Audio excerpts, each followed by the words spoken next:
নারায়ণগঞ্জের সোনারগাঁওয়ে একটি বিদ্যুৎ কেন্দ্রের ক্যান্টিনে বিস্ফোরণে ১২ জন দগ্ধ হয়েছেন। তাদের জাতীয় বার্ন ইনস্টিটিউটে ভর্তি করা হয়েছে। ফায়ার সার্ভিসের ধারণা, গ্যাসের লিকেজ থেকেই বিস্ফোরণ। আহতদের দেখতে গিয়ে স্বাস্থ্যমন্ত্রী জানান, সবাইকে সারিয়ে তুলতে দেয়া হচ্ছে সর্বোচ্চ চিকিৎসা সেবা। সমবেত মানুষের যে স্থান কিছুক্ষণ আগেও ছিল কোলাহলপূর্ণ, হঠাৎ বিস্ফোরণের পর নিশ্চুপ লণ্ডভণ্ড চারপাশ। নারায়ণগঞ্জের সোনারগাঁর মেঘনাঘাট পাওয়ার প্ল্যান্টের কর্মচারীরা জানায়, ক্যান্টিনে মধ্যভোজ সারছিলেন তারা। ঠিক সেই সময়ে এই বিস্ফোরণ। মুহূর্তে আগুনে ঝলসে যায় ১২ জন। আগুনের উত্তাপ সহ্য করতে না পেরে অনেকেই ঝাঁপ দেন পাশের একটি সুইমিং পুলে।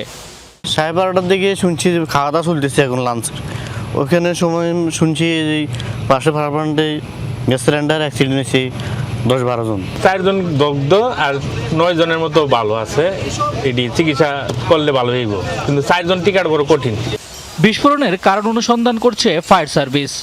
আমরা ধারণা করতেছি চুলা বন্ধ পুরোপুরি করা হয় নাই, বাট আগুন নিভে গেছিল, গ্যাস অন ছিল, যে কারণে গ্যাস বের হয়ে রান্নাঘর এবং ডাইনিং রুম ভর্তি হয়ে ছিল। পরবর্তী বিষয়ে তারা আরো যদি কোনো গুরুত্বপূর্ণ মেসেজ থাকে তারা জানাবে বলে জানাইছে।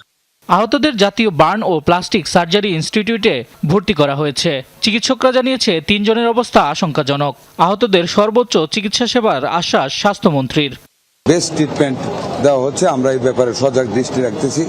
ওষুধের কোনো অভাব হবে না, অর্থেরও কোনো অভাব নেই। যতটুকু দরকার আমরা 2 মন্ত্রণালয় থেকে আমরা সেটা, হাসপাতাল যদি শর্টেজ হয় আমরা সেটা দেখব। গত 1 মে নারায়ণগঞ্জের সিদ্ধিরগঞ্জে 350 মেগাওয়াট বিদ্যুৎ কেন্দ্রের সাবস্টেশনে আগুন লাগে। এসব দুর্ঘটনা তদন্তের কথা জানিয়েছে বিদ্যুৎ বিভাগ।